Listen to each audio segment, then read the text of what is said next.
ও যুবকেরা বলো, ওই কোরআন শরীফে নবীর হাদিসের মধ্যে জান্নাত আর জাহান্নামের বয়ান আসেনি?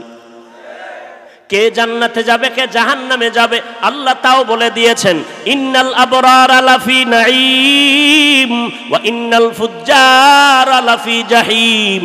নেক আমলওয়ালারা জান্নাতে যাবে, গুনাহগার যারা জাহান্নামের পথিক হইয়া চলবে।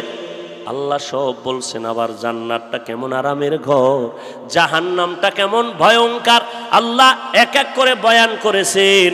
মাঝে মাঝে মোবাইলে কোরআন শরীফ বাংলা ডাউনলোড করিয়া সুযোগ পাইলে 2-4 মিনিট কোরআনের সূরার বাংলা তরজমা পড়িও। ইজা জুলজিলাতিল আরদু জিলজালাহা ওয়া আখরাজাতিল আরদু আসকালাহা ওয়া ক্বালাল ইনসানু মা লাহা ইয়াউমা ইযিন তুহাদ্দিসু আখবারাহা বিআন্না রাব্বাকা আওহা লাহা আলহাকুমুত তাকাসুরু হাত্তা যুরতুমুল মাকাবির ওয়াইলুল লিকুল্লি হুমাযাতিল লুমাযাহ আল্লাযী জামাআ মালাহু ওয়া আদ্দাদা ইয়াহসাবু আন্না মালাহু আখলাদা কাল্লা লা ইউমবাযান্না ফিল হুতামা ওয়া মা আদরাকা মাল হুতামা নারুল্লাহিল মুকাদা আল কারিআতু মাল কারিআ ওয়া মা আদরাকা মাল কারিআ ইয়াউমা ইয়াকুনুন নাসু কাল ফারাশিল মাবসুস আরাআইতাল্লাযী ইউকাযযিবু বিদ্দীন ফাযালিকাল্লাযী ইয়াদউল ইয়াতীম ওয়া লা ইয়াহুদ্দু আলা তাআমিল মিসকিন ফাওয়াইলুল লিল মুসাল্লিন। এগুলোর তরজমা পড়িয়া দেখো আল্লাহ কেমন জাহান্নাম তোমার আমার জন্য, গুনাহগারের জন্য বানায় রাখছেন। আজকে একটা মশার কামড় সইতে পারি না, একটা বেতের বাড়ি সইতে পারি না, অথচ জাহান্নামের আগুন কেমনে সহ্য করবা? জমিন থেকে 9,30,00,000 মাইল উপরে চতুর্থ আসমানে সূর্য, রাতের বেলা সূর্য নাই, কিন্তু এরপর অনেক গরম লাগে, ঘাম। এই সূর্যটা হাসরের দিন মাথার উপরে যখন নেমে আসবে, কেমনে সহ্য করবা সূর্যের গরম? গুনাহগারের মাথার মগজগুলো ভাতের মারের মতো ফুটতে থাকবে, ওদিকে জাহান্নামের আওয়াজ। ও আল্লাহ, গুনাহগারগুলো কই? তাড়াতাড়ি আমার পেটের ভেতরে দাও। আল্লাহ বলবেন, ও ফেরেশতা, জাহান্নামকে একটু ধরিয়া রাখো, 70,000 শিকল লাগাইয়া ধরে রাখো, যদি সামনে আগায় যায় আমি বিচারটা আর করতে পারবো না। জাহান্নামের আওয়াজে হাসরের ময়দানটা থরথর করে কেঁপে উঠবে। মায়ার নবী বলবেন, আল্লাহ আমার উম্মতের ফিরাও, একটা উম্মত যেন জাহান্নামের মধ্যে না যায়। আল্লাহ বলবেন, ও নবী কাঁদবেন না, আমি আপনাকে কষ্ট দিব না, খুশি করার জন্য আমি রেডি। আল্লাহ তাআলা একটু সামান্য পানি দিয়ে বলবে, যাও জাহান্নামের গায়ে ছিটাইয়া দাও ফেরেশতারা। 70,000 শিকল দিয়া যেই জাহান্নামটাকে ধরে পেছনে রাখতে পারে না ফেরেশতারা, এক একটা শিকলের গোড়ায় 70,000 ফেরেশতা। কিন্তু সামান্য একটু পানি দাও মাত্র, জাহান্নামটা দ্রুত পেছন দিকে দৌড়াবে। ফেরেশতারা বলবে, আল্লাহ এটা কেমন সুন্দর বরকতের পানি দিলা যে জাহান্নাম পেছনে দৌড়ায়।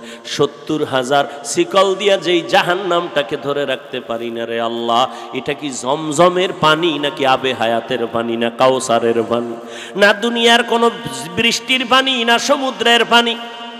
আল্লাহ বলবেন, না না, এটা সমুদ্রের পানিও না, বৃষ্টির পানিও না, জমজমের পানিও না, কাউসারের পানিও না, এই পানিটা আবে হায়াতের পানিও না।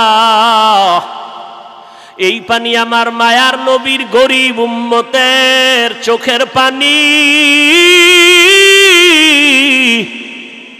আমার নবীর উম্মতেরা গুনার কথা মনে করে করে তওবার নিয়তে কান্না করেছে।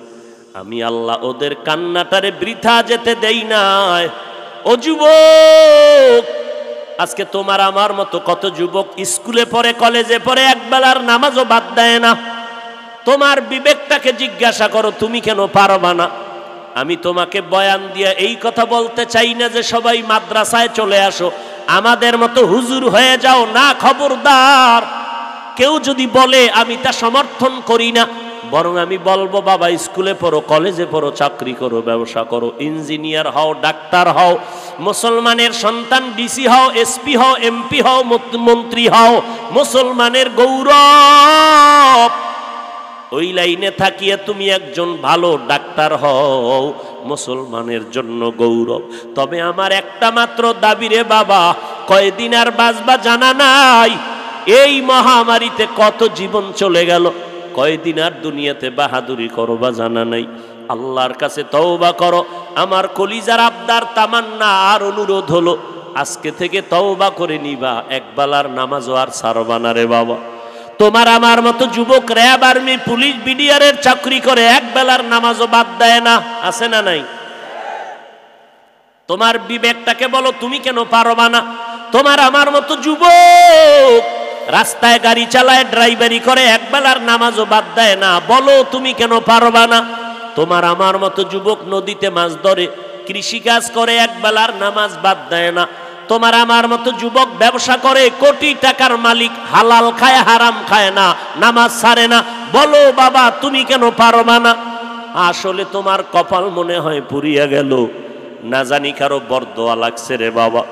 মোনাজাতে সবাই কান্না করে, অথচ তোমার চোখে কেন পানি নাই? তোমার উপরে জানি কার কষ্টের বরদোয়া লেগে গেল নাকি? এখনো সময় আছে, তওবা করো।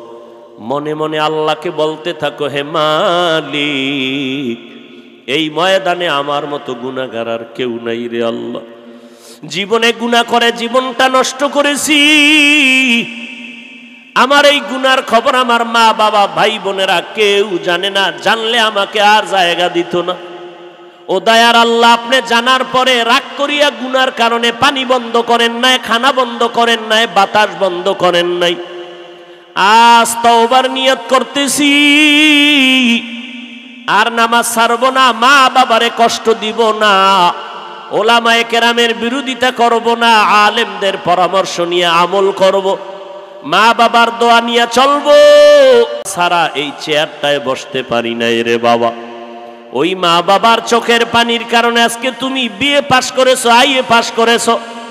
ওই মা বাবার চোখের পানি আর দোয়ার কারণে তুমি সম্মানের চেয়ারে বসছো। ওই মা বাবার চোখের পানি আর দোয়ার কারণে বাবা তুমি আজকে কোটিপতির মালিক, তুমি টাকার মালিক, গাড়ি বাড়ির মালিক। ওই মা বাবা এত তোমার আমার জন্য কষ্ট করেছে,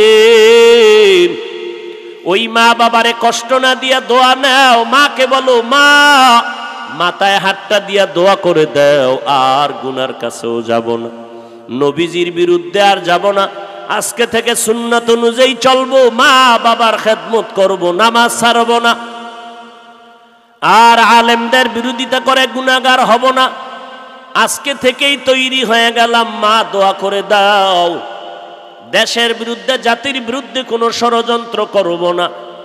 ও আল্লাহর বান্দা যুবক, তওবা করার যদি অন্তর তৈরি হয়ে যায়, কোনো দুর্বলতা না থাকে রে বাবা, হায়াতের মালিক আল্লাহ, রিজিকের মালিক আল্লাহ, ইজ্জতের মালিক আল্লাহ।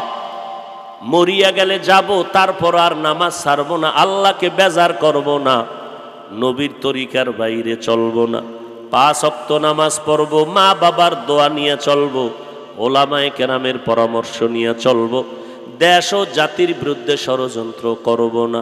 তওবা করার যদি নিয়ত হয়, অন্তর যদি তৈরি হয়ে থাকে আল্লাহ এবং রসুলের মোহাব্বত অন্তরে যদি থাকে তওবার জন্য, খাঁটি ভাবে তওবার নিয়ত যাদের আছে, আল্লাহর মোহাব্বতে দুটো হাত আমার আল্লাহকে দেখাইয়া দাও। আয় আল্লাহ, সবার হাত আপনি কবুল করে নেন, তওবা কবুল করে নেন, তওবার উপরে মজবুত হইয়া চলার মতো তৌফিক দান